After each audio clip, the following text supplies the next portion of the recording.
One of the things that I need to get prepared to do, and I have zero experience at it, is flaking. This is just a chunk of aluminum. I got a couple of them. I saw a demonstration at NYC CNC open house. Robin Renzetti, he has some amazing things on his channel, and one of the things he did while he was down there was demonstrate some of his scraping and flaking techniques. So I went to work trying to see what I could do with a couple of chunks of aluminum here. So I just took this one and spun it in the lathe and got myself a smooth surface again. So what I'm trying to do is understand the motion that the scraper needs to take to create the half moon effect.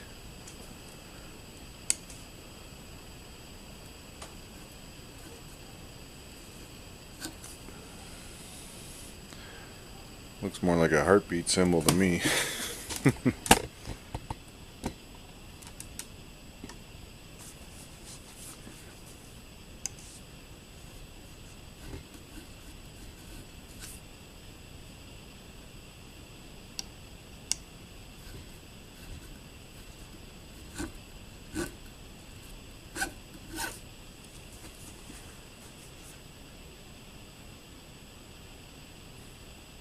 See this,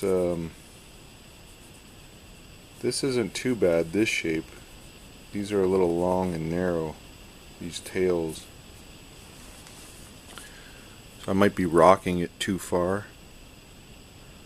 So I think what happens is as you roll towards the center of the scraper, you're moving forward to create this section here. And then you have to turn it back and stop to create the tails.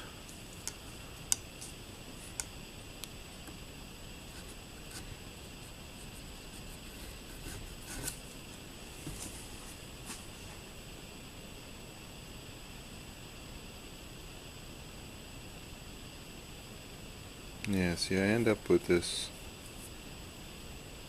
I think I'm rolling over center. I'm actually rolling too far.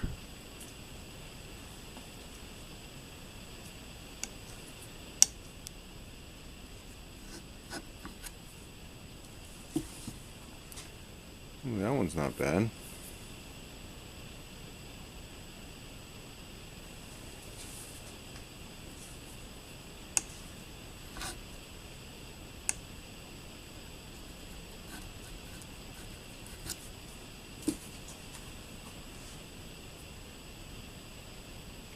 Anyway, I'm going to keep practicing because sooner or later I'm going to have to flake.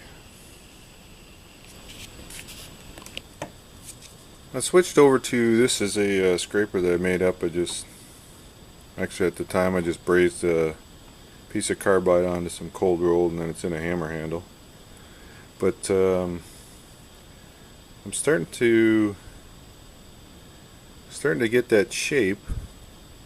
I'm working on controlling the pitch between them, and like this one here looks really nice, and then I lose it, and then this one's decent, you know. So I'm working on that right now. So I've only been at it a few minutes here. This is my third side, so I'm going to flip it over and we'll do one more side here.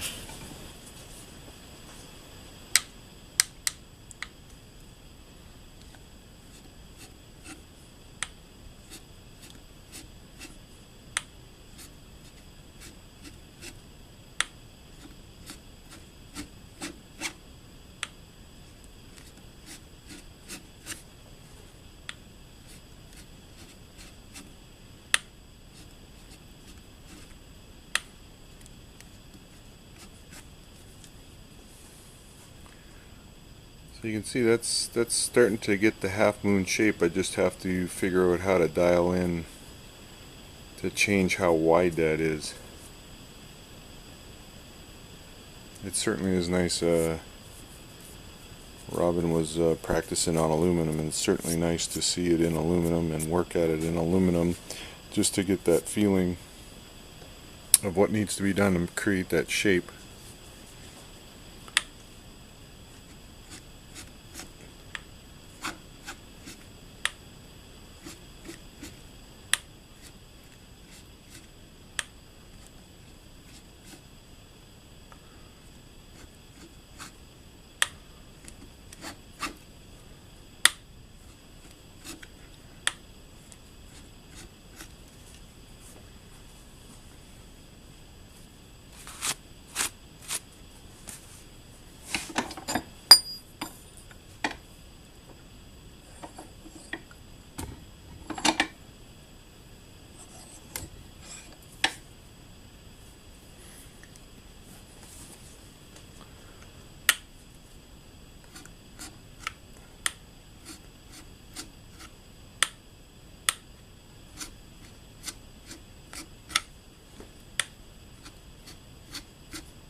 Starting to look like it. Lots to go yet.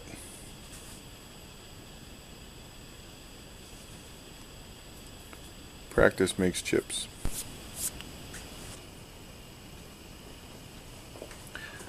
I've been practicing away at here and there on my manual flaking. This is just an aluminum piece of scrap aluminum round stock, and so I've created a pattern going one way there, and I'm just going to come across here in the other direction now, and I guess a lot of people have explained it, but I'm holding pressure on this side of the scraper here, and I'm bumping the side closest to the camera and creating that rocking.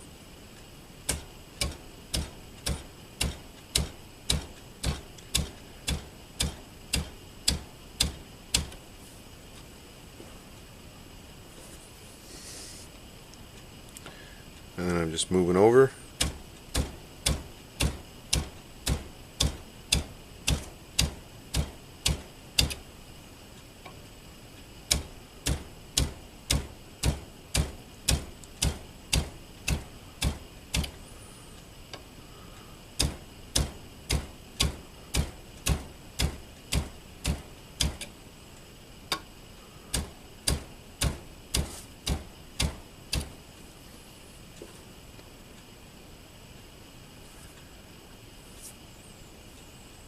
And I've talked to a few people about this process, and you know, I was trying to create a certain pattern, and I was asking questions about, is it the shape of the blade I'm using, and asking a few other things. And what I'm being told is it's almost like a fingerprint. Everybody's is slightly different. I talked to one guy. His signature is his looks like a flag, so a little line with a flag waving in the breeze. So I'm just kind of going with it. I'm practicing.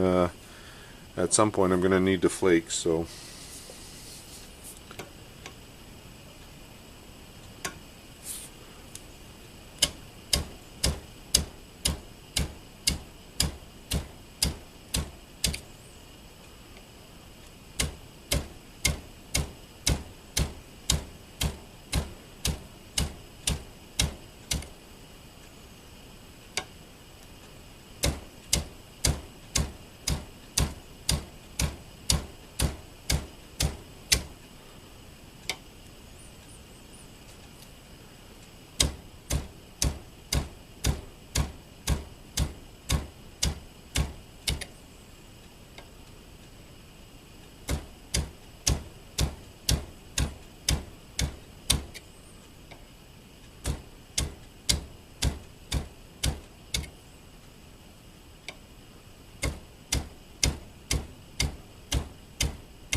This is certainly something you have to practice to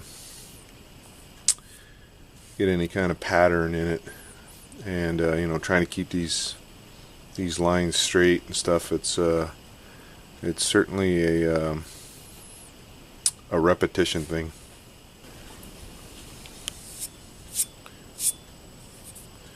And of course, the other thing is what they, you know, I guess the saying is practice makes perfect. So here's where I'm at with my flaking.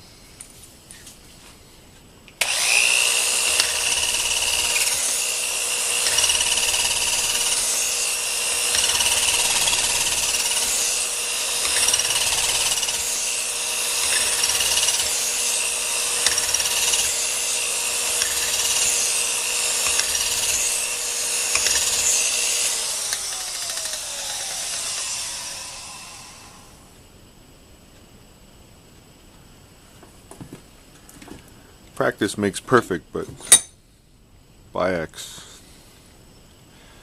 makes short work of it. Still a little bit of I was lucky enough to be able to pick up a flaker, and still a little bit of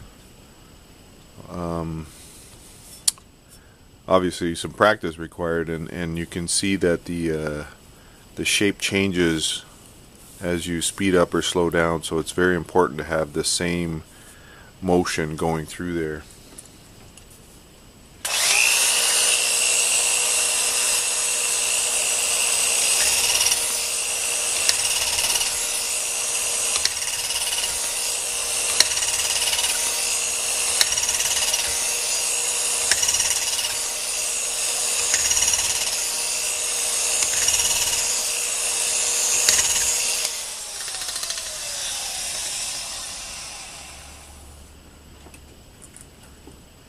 So I'm going to keep working with the bi-X and keep trying to get some sort of technique dialed in, so that when I'm ready and need to do some flaking, actual flaking on the Bridgeport, I'll be ready to go.